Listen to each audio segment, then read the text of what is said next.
Bien, hermanos, nosotros estamos estudiando, llevando una serie de sermones a través de la epístola a los hebreos, ¿no?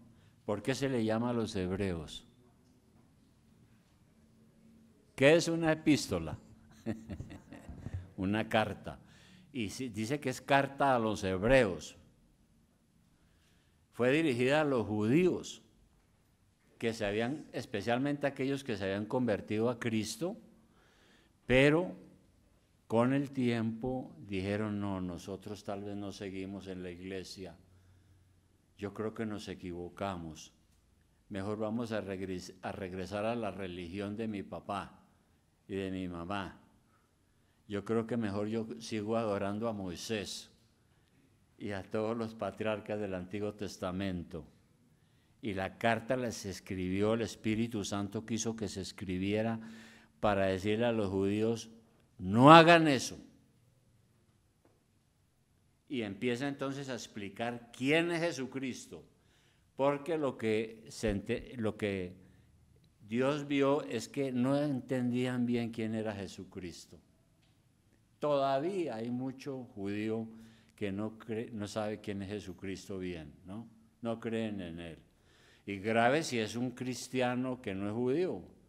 Nosotros debemos de saber muy bien en dónde estamos parados, con claridad de quién es el Señor y por qué estamos aquí. De eso trata la epístola a los hebreos. Y hoy vamos a abrir el capítulo 3, en el versículo 7. Ayer hemos llegado a esta parte, capítulo 3, y vamos a tratar del versículo 7 hasta el 13. Bueno, ahora hay una cosa muy interesante que dijo el apóstol Pablo, antes de que leemos lectura aquí a Hebreos, lo voy a leer lo que dijo al final de la carta a los romanos, dijo Pablo, lo siguiente, dijo así, porque las cosas que se escribieron antes, ¿cuáles? Todo el Antiguo Testamento. Porque las cosas que se escribieron antes para nuestra enseñanza se escribieron, a fin de que por la paciencia y la consolación de las Escrituras tengamos esperanza. ¿Verdad? Dijo el apóstol. Es para eso, no es para perder el tiempo. Bien, resulta que aquí en Hebreos capítulo 3, versículo 7, después de haber demostrado en los versículos anteriores que Cristo es superior a Moisés, Cristo es superior a los ángeles, por eso no hay que adorar a Moisés ni a los ángeles. Hoy en día hay una adoración a los ángeles tremenda. Es un error. Y la epístola de los hebreos lo está diciendo. Entonces sigue diciendo el versículo 7. Hay que adorar a Jesús, que es el creador. Sigue diciendo el versículo 7. Por lo cual, o sea, por eso, como dice el Espíritu Santo, vea usted, si oyeres hoy su voz. Ahora, aquí nuevamente se considera que las Escrituras son la obra del Espíritu Santo. Esto que estamos leyendo aquí hoy fue inspirado por el Espíritu Santo. Y es como si Dios estuviera hablándonos aquí hoy. Cada vez que abre uno la Escritura es Dios hablando, porque su palabra es viva y verdadera. Entonces dice aquí, como dice el Espíritu Santo, si oyeres hoy su voz, ¿y cuál es entonces la voz de Dios? Dios no nos va a hablar hoy auricularmente como en el pasado. La voz de Dios son las Escrituras, la Biblia. ¿Qué significa oír la voz de Dios? Pues significa estar atento a lo que el Señor dice en su palabra, examinarlo, tenerlo presente y obedecerlo. Y eso es una exhortación para nosotros hoy en día también. Hermanos, ¿ustedes creen que si uno no lee la Biblia, no saca tiempo para la oración, para tener comunión con el Señor, uno está oyendo la voz de Dios? Pues no. Si usted no lee la Biblia, usted no está oyendo la voz de Dios. ¿Cree usted que si somos insensibles ante el pecado y no obedecemos su palabra, oyendo su voz, uno está en un grave problema? Cuando uno no pone atención a la palabra de Dios y a lo que la voz de Dios nos dice, se corre el peligro de endurecer su corazón. Sigamos leyendo el 8, ¿verdad? Entonces, como dice el Espíritu Santo, si oyeres hoy su voz, no endurezcáis vuestros corazones. No endurezcáis vuestros corazones. Y estaba mirando yo que la palabra endurecer viene de una palabra griega que es escleruno, de donde viene esclerosis también. Mucho de nuestro idioma viene de raíces griegas y latinas, ¿no? Y la palabra esclerosis que se usa en medicina se está usando aquí, pero para otro significado. Pero en medicina, ¿la esclerosis qué es? La esclerosis es el endurecimiento de los órganos del cuerpo. Se endurecen, por ejemplo, se endurecen las arterias, ¿no? Es terrible, una enfermedad terrible. Pero aplicado a lo espiritual, está diciendo aquí también que si nosotros no escuchamos a Dios y lo que dice la Escritura, vamos a endurecer nuestro corazón. Ahora, cuando la Biblia habla del corazón, ¿a qué se refiere? Naturalmente que es también simbólico, ¿no? Es una expresión para indicar todo el centro de nuestro ser, porque el corazón está en el centro.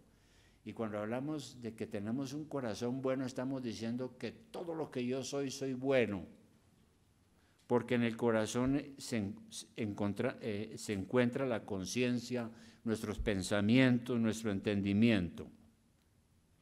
Entonces, cuando decimos que un corazón es blando, es porque es flexible, dócil, sensible. Pero cuando decimos que un corazón es duro, es porque es terco y rebelde.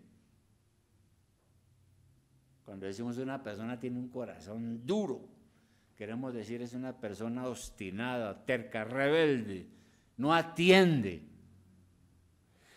Entonces, un corazón duro nos guía hacia olvidarnos de las cosas de Dios, a olvidarnos que Dios es amor, que es misericordia.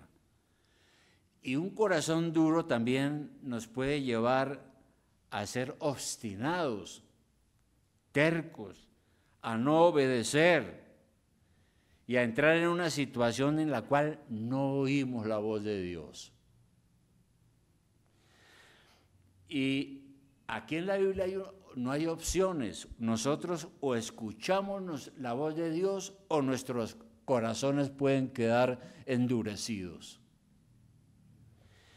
¿Qué es lo que trae el endurecimiento de corazón? Pues lo que acabamos de decir, pero hay otro elemento allí. Lo que endurece el corazón es también la falta de arrepentimiento. Sin perder de vista aquí Hebreos, vamos a mirar Romanos 2.5 atrás. Romanos 2.5, un momentico. Romanos 2.5.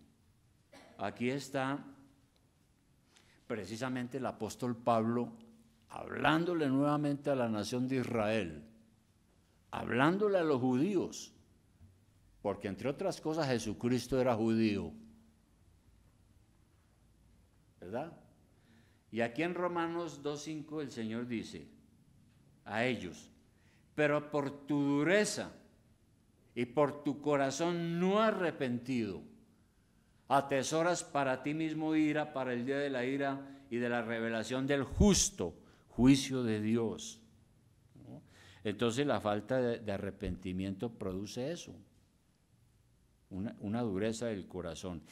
Y ese fue el problema de los israelitas, así se llamaban los judíos en la antigüedad, ¿no es cierto?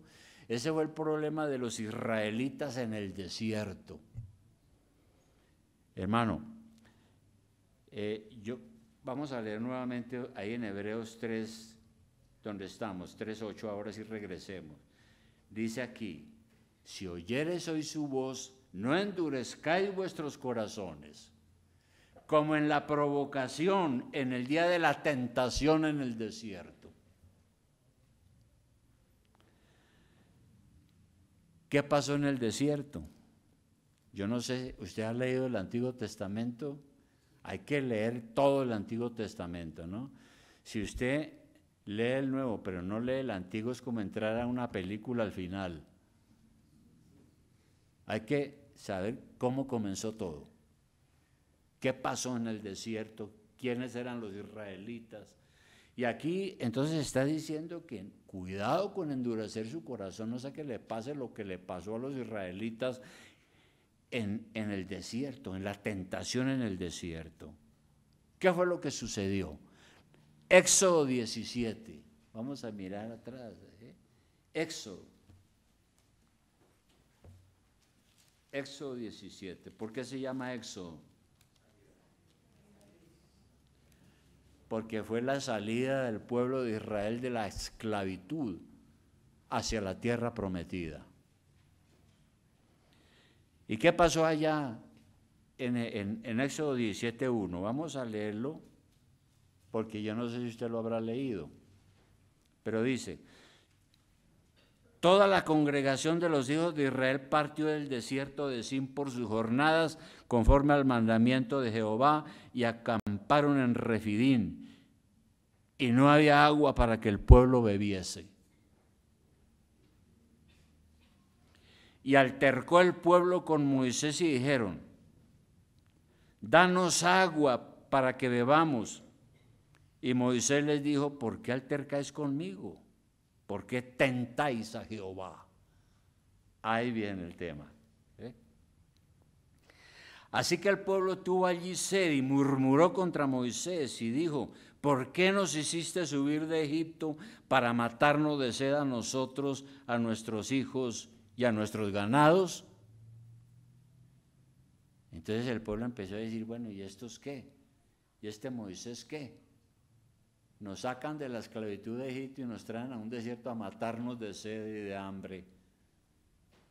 Estaban bravos, realmente. Entonces clamó Moisés a Jehová diciendo, ¿qué haré con este pueblo? He aquí a un poco me apedrearán. Y Jehová dijo a Moisés, pasa delante del pueblo y toma consigo de los ancianos de Israel y toma también en tu mano tu vara con que golpeaste el río y ve. Recuerda que él golpeó, creo que con una vara el río y se abrieron las aguas y todo eso. He aquí que yo estaré delante de ti allí sobre la peña en Horeb y golpearé la peña y saldrán de ella aguas y beberá el pueblo. Y Moisés lo hizo así en presencia de los ancianos de Israel. Y el resto de la historia, sí, hay otra parte donde nos habla, dice que Moisés efectivamente golpeó la peña y salió agua. Un milagro. Pero sigue diciendo el 7, y llamó el nombre de aquel lugar Masa y Meriba. ¿Qué significan esas palabras? Significan la rencilla de los hijos de Israel y la tentación a Jehová. Pues, ¿cuál fue la tentación? Que ellos en la prueba dijeron, bueno, ¿al fin está Dios con nosotros o no está con nosotros? ¿Está Dios con nosotros o no está con nosotros?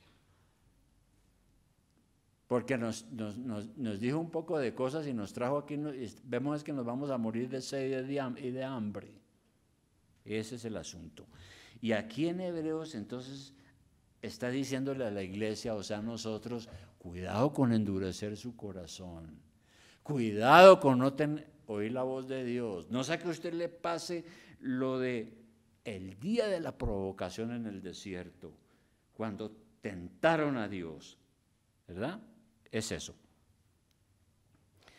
Entonces, el pueblo de Israel anduvo en el desierto y no fue fiel, no confiaron en el Señor y esto lo llevó a la ruina, porque en vez de ponerse todos a orar y ayunar como hacían en aquella época, empezaron a murmurar y dijeron, no, este líder Moisés no nos sirve, este sí es alguien que no sabe y nos vamos a morir de hambre, ¿esto qué es lo que nos está pasando aquí? Ahora, hoy en día nosotros, si repetimos la misma historia y no somos fieles a Dios, estamos en el grave peligro de caer en la ruina espiritual hoy. ¿Y por qué digo esto? Es que lo que sucede, nosotros somos así. Cuando todo va viento en popa, amamos al Señor. No, Dios sí que es de bueno, ¿no? Dios es muy bueno, yo lo amo a Dios muchísimo. Pero cuando vienen las dificultades, ahí están los problemas. Ahí es donde se sabe si realmente nosotros confiamos en el Señor. Porque estamos alegres cuando todas las cosas son agradables, pero cuando hay problemas y las cosas no nos salen como queremos, perdemos el gozo. Y entonces, ¿dónde está nuestra confianza en Dios? Es el asunto. Y uno tiene que despojarse de eso y es duro hacerlo. Porque somos tentados a perder la paciencia y a perder el control y a no seguir fieles a Dios. Y eso le estaba pasando a los judíos. Por eso se escribió esta carta, porque algunos dijeron, no, yo más bien, hasta luego. Y se retiraban de la iglesia. Bueno, la razón por la cual entonces los israelitas murmuraron fue porque ellos no vieron más allá de sus circunstancias. Y se ahogaron ahí en el problema, que es lo que nos pasa a nosotros también, ¿no? Cuando tenemos unas pruebas bien terribles, uno dice, no, yo de aquí ya, ¿para dónde cojo? ¿Para dónde me voy? ¿Qué camino cojo? Yo creo que aquí ya estoy perdido.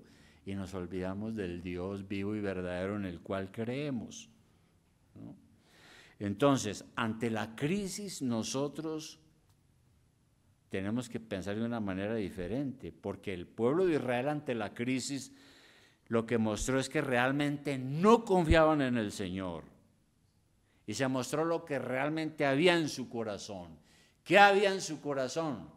Incredulidad. Eso era lo que había. Entonces, el asunto es que los problemas de la vida son pruebas, a veces tremendas, para ver realmente qué es lo que hay en nuestros corazones. ¿Verdad? Si a usted le llega una enfermedad grave, o si usted se quiebra y queda en la pobreza, ¿no? ¿Dónde está usted su confianza? ¿Dónde la tiene? O se va a desesperar y va a decir, no, yo creo que ya Dios no existe, o ya, yo creo que yo estuve equivocado, porque a mí, ¿por qué me pasan estas cosas a mí? En la travesía por el desierto hacia la tierra prometida, Dios le mostró al pueblo su bondad. Recordemos los que hemos leído el Antiguo Testamento, todo lo que hizo Dios por Israel en el desierto. Les proveyó de pan, de carne, de agua. Pero cuando las cosas se ponían difíciles, empezaban a murmurar y a dudar de Dios. A dudar de Dios, cuando todo estaba difícil. Y cometieron dos pecados terribles. El primero, lo que estamos diciendo, tentaron a Dios. Porque dijeron, bueno, al fin, ¿que Dios está aquí o no está aquí? ¿Dios puede o no puede? Y tentar es eso, ¿no? Tentar es probar a alguien para ver si lo que dice es cero, lo que dice es cierto. Uno a veces prueba a la gente, ¿no? A veces hasta con mentiras, a ver qué es lo que hay en su corazón, a ver si es cierto lo que dice ser. Bueno, uno puede hacer esas cosas con la gente normal, pero no con Dios, porque con Dios es un atrevimiento. Entonces los israelitas tentaron a Dios de dos maneras. Primeramente, empezaron a hacer suposiciones, ¿no? No, yo creo que eso es mejor estar en Egipto, es mejor ser esclavo que estar aquí en la libertad. Mire, no hay pan, no hay agua, no hay nada, y yo creo que este Dios en el cual hemos creído tal vez no funciona. Y tenemos una anécdota muy tremenda de esto en Mateo 4:5, Mateo 4:5, no pierda de vista Hebreo, ya volvemos, pero en Mateo 4:5 hay una anécdota bíblica impresionante. Mateo 4:5.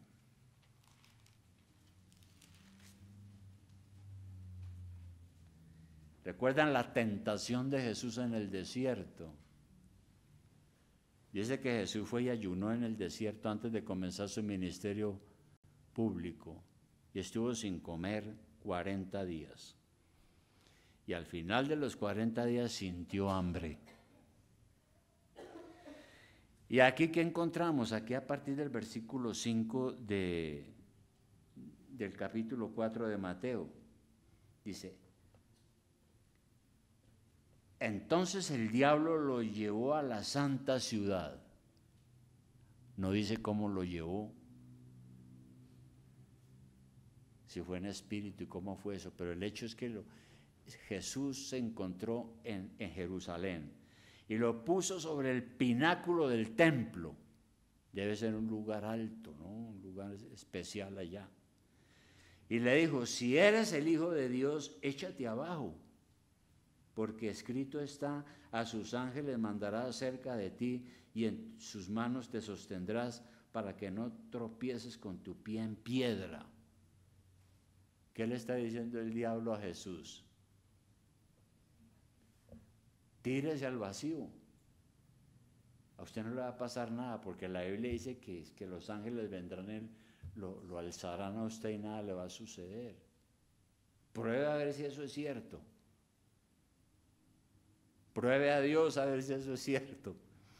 Jesús le dijo: escrito está también, no tentarás al Señor tu Dios.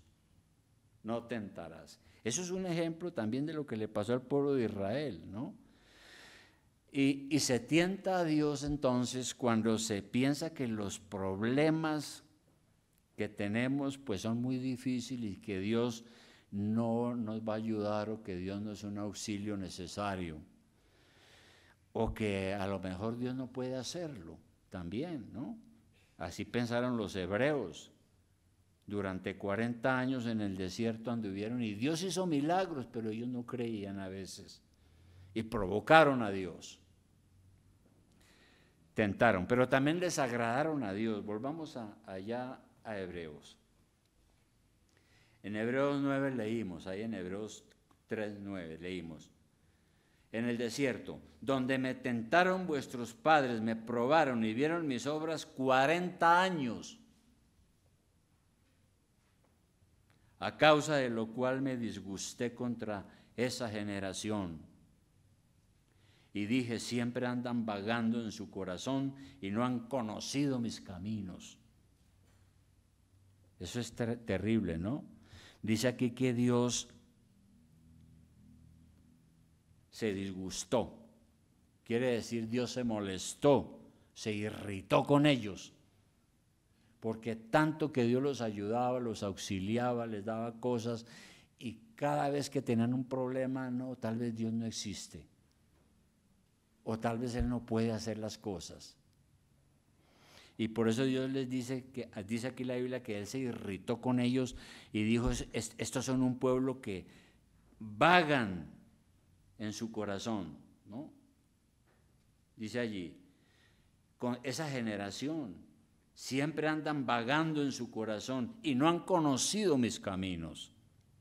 Dice acá, ¿qué significa vagar en el corazón? ¿Qué es eso? Significa extraviarse uno de la verdad. ¿Qué es un vago espiritual? Un vago espiritual es el que se deja engañar de las falsas doctrinas, de las falsas enseñanzas y termina perdido. Y el pecado es así, el pecado es engañoso. Hace que las tinieblas y las cosas malas nos parezcan mejor y no nos sujetamos a la ley de Dios.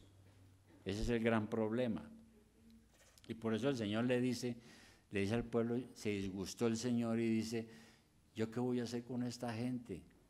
Los ayudo y cada día son más incrédulos, son unos vagos, creen en otras cosas, no se concentran en las cosas que han aprendido, no tienen el verdadero conocimiento de Dios, no han conocido mis caminos, dice allí.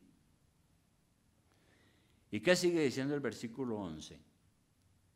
Dice, por tanto, dice Dios, juré en mi ira, no entrarán en mi reposo. Bueno, hoy en día hay algunos que dicen que Dios que eso es equivocado, que Dios no tiene ira, que Dios no se aira.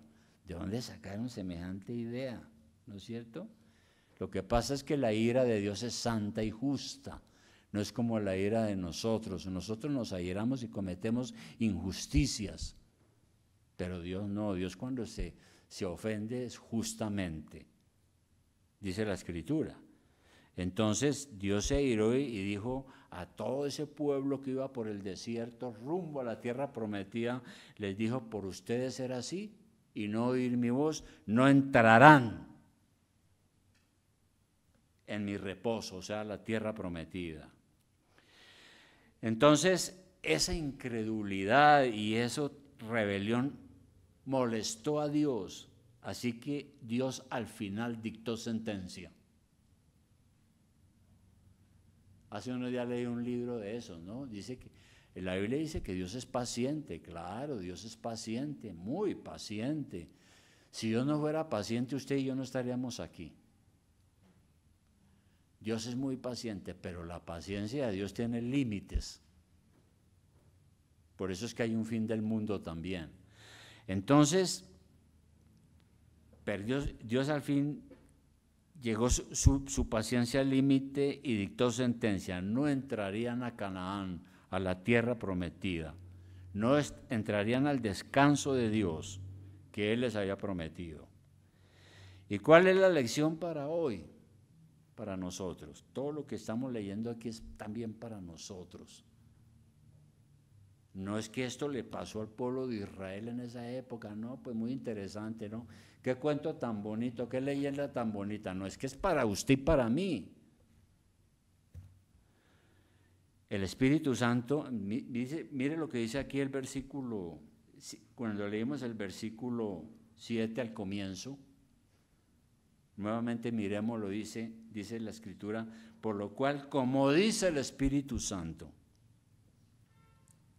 no dice como dijo el Espíritu Santo, sino como dice, es tiempo presente. Y todo lo que dice Dios es presente, porque Dios es eterno y su palabra permanece para siempre. Quiere decir que lo que dijo en esa época, lo dijo después y lo dice hoy, y tiene la misma validez, porque es Dios. Estas palabras fueron dichas para los israelitas en el desierto, para los judíos del primer siglo, a los cuales se le escribió esta carta, a los hebreos, y son para nosotros hoy. Por tal razón tenemos que cuidarnos de nuestra incredulidad. ¿Qué dice el versículo 12? En vista de todo eso, entonces dice el versículo 12, mirad, coma, o sea, abra bien los ojos, dése cuenta, mirad, hermanos, usted y yo, que no haya en ninguno de vosotros corazón malo de incredulidad para apartarse del Dios vivo. que no haya en nosotros nunca nada de eso, ¿no? Cuidémonos de la incredulidad. Y esto es una advertencia para el pecado, para evitar el pecado de la apostasía.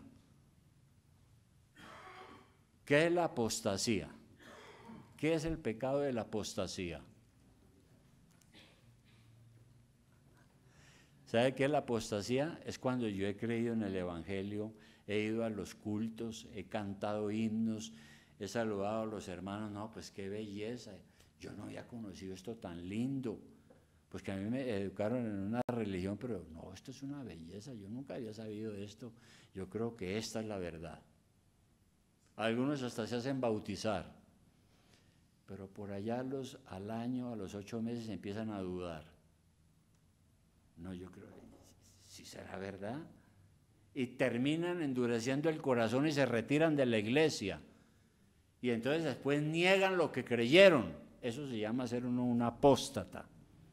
Cuando uno se echa para atrás y niega aquello en lo cual creyó. Eso es. Y por eso aquí está diciendo que nos cuidemos de la apostasía y que nos apartemos de Dios por la incredulidad. La persona que hace eso, bueno, a algunos a veces les pasa eso, ¿no? A muchos. Pero algunos, aunque se retiran de la iglesia, después dicen, no, yo creo que yo pequé. Piden perdón a Dios, son restaurados y retornan. Pero hay unos que no retornan. Esos que no retornan realmente nunca fueron salvos. Nunca nacieron de nuevo. Nunca realmente oyeron la voz de Dios como debiera ser. Entonces, tengamos cuidado, porque al pueblo de Israel, Dios les hablaba al pueblo de Israel a través de sus líderes. Y muchas veces el pueblo dijo, amén, Señor, haremos todo lo que usted manda. Pero se apartaron de Dios y por eso fueron castigados y muchos murieron en el desierto y no pudieron entrar a la tierra prometida. Ahora recordemos que todavía eso es un problema, ¿no? Hay muchos judíos que dicen que Jesucristo fue un impostor, que Él no es el Mesías, que Él no es Dios, todavía. Y por supuesto que van a convertirse a Cristo, y los que llegan a pensar así, pues tampoco. Para nosotros Jesucristo, ¿quién es? Es el Dios vivo. Existía antes de que todo fuera creado. Por su palabra creó los cielos y la tierra. Lo creó a usted. Y un día Él dijo, voy a ir a la tierra y me voy a hacer hombre. En acuerdo con el Padre, y vino y se hizo hombre. ¿Para qué? Para experimentar lo que es nuestra humanidad.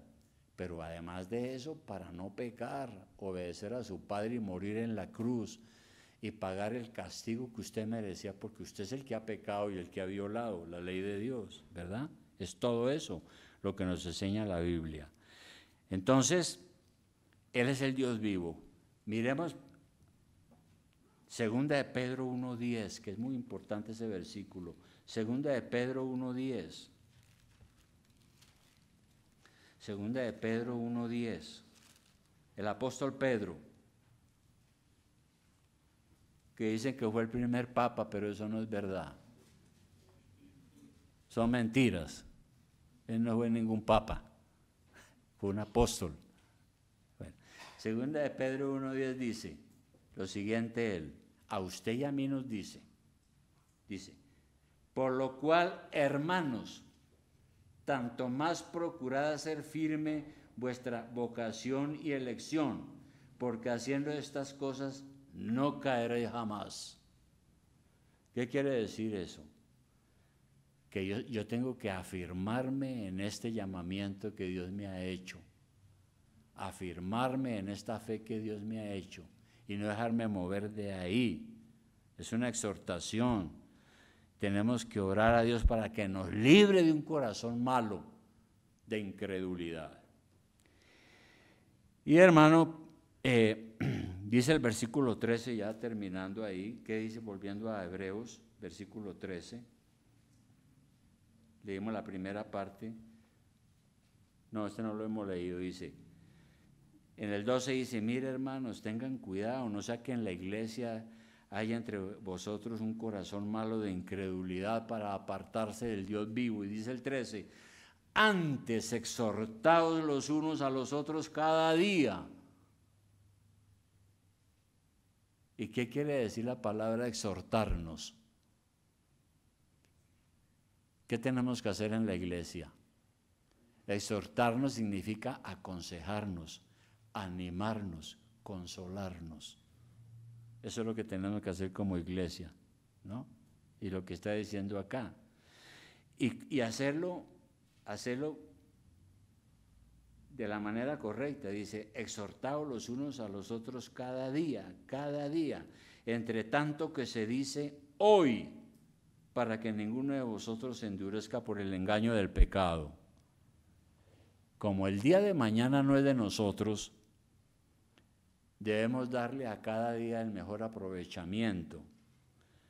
Y si nosotros como cristianos nos animamos unos a otros, nos consolamos cada día, nos llamamos la atención, eso es muy bueno y es lo que está mandando la Biblia, porque si no lo hacemos se corre el peligro de que a algunos o a alguno el pecado lo engañe y los engañe.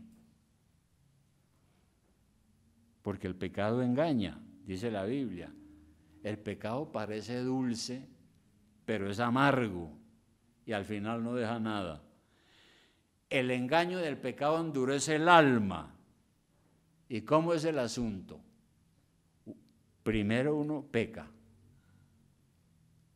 y el Espíritu Santo le dice nos dice a nuestra conciencia, lo que tú hiciste está mal. Y entonces uno se hace loco, como dicen, ¿no? Y no confiesa ese pecado ni oye la voz de Dios. Y entonces viene otro pecado. Y se van acumulando, porque uno no se confiesa delante del Señor. Y hasta que esa actitud se vuelve un hábito y se le endurece el corazón y endurece la conciencia. Por eso dice que en la iglesia tenemos que vigilarnos unos a otros, exhortarnos unos a otros, animarnos unos a otros, claro, hacerlo con amor, ¿no? Si aquí en la iglesia alguien peca, tenemos que llamarle con mucho amor y decirle, mire hermano, ¿qué le sucede? ¿Qué te pasa? Hablar con él, aconsejarlo a la luz de la palabra, orar por él, no descargarle el machetazo, porque es lo que pasa en algunas iglesias y vienen las divisiones, ¿verdad? Entonces, tenemos que hacer esto en la iglesia, porque es que tenemos que entender que nosotros estamos de paso por este mundo, ¿no? Somos miembros de una familia, tenemos que cuidarnos unos a otros, edificarnos unos a otros, buscar la paz entre nosotros y hacerlo cada día, dice aquí. ¿Y sabe por qué? Porque es que este mundo es breve. Y cada día es una oportunidad.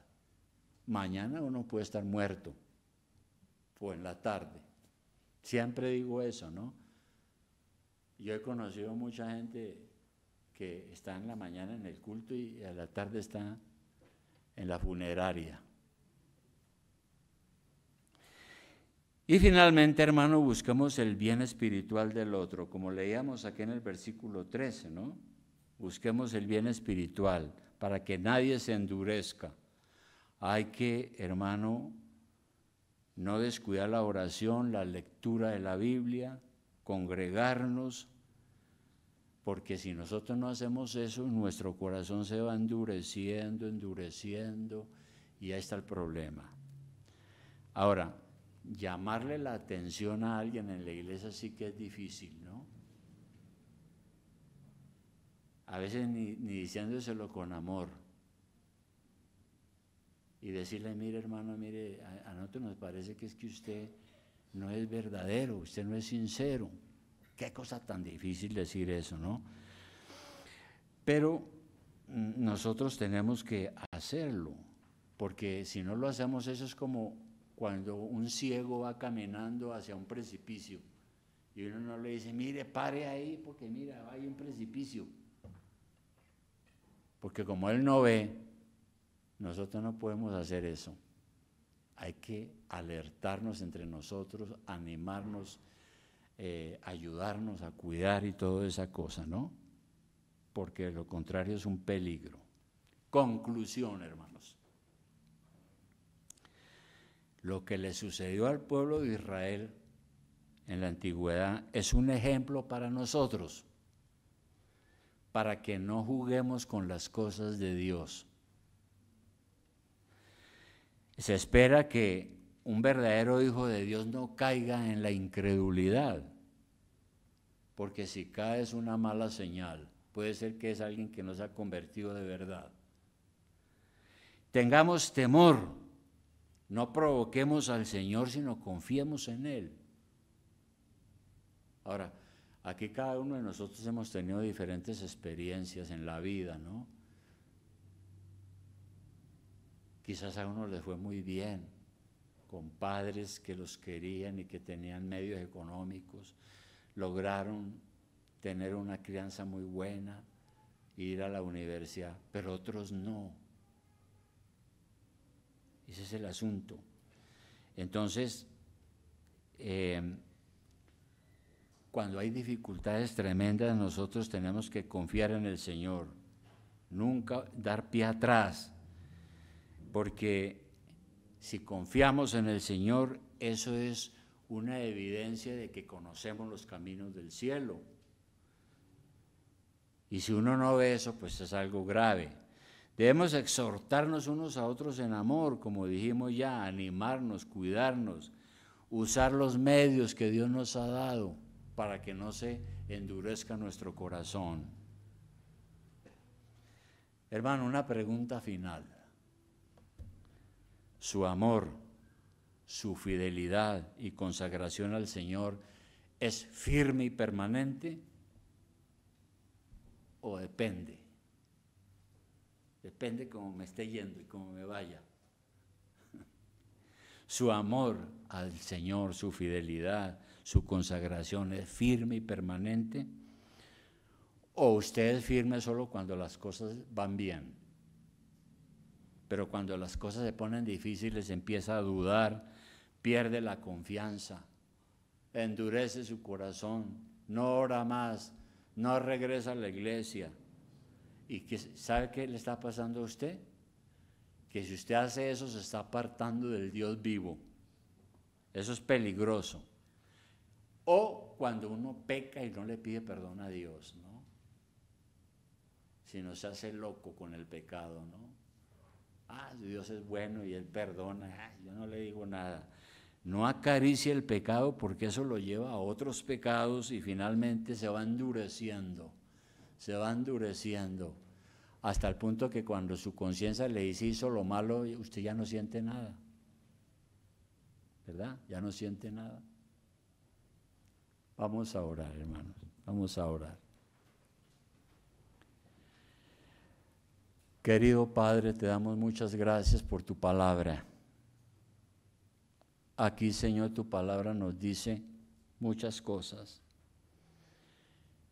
Que si nosotros no atendemos a la Biblia, si no oímos tu voz, corremos el peligro de endurecer nuestro corazón.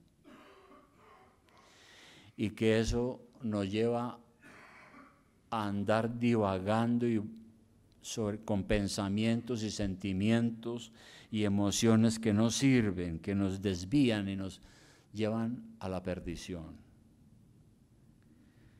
Padre Celestial, nosotros queremos pedirte que nos libres de un corazón incrédulo.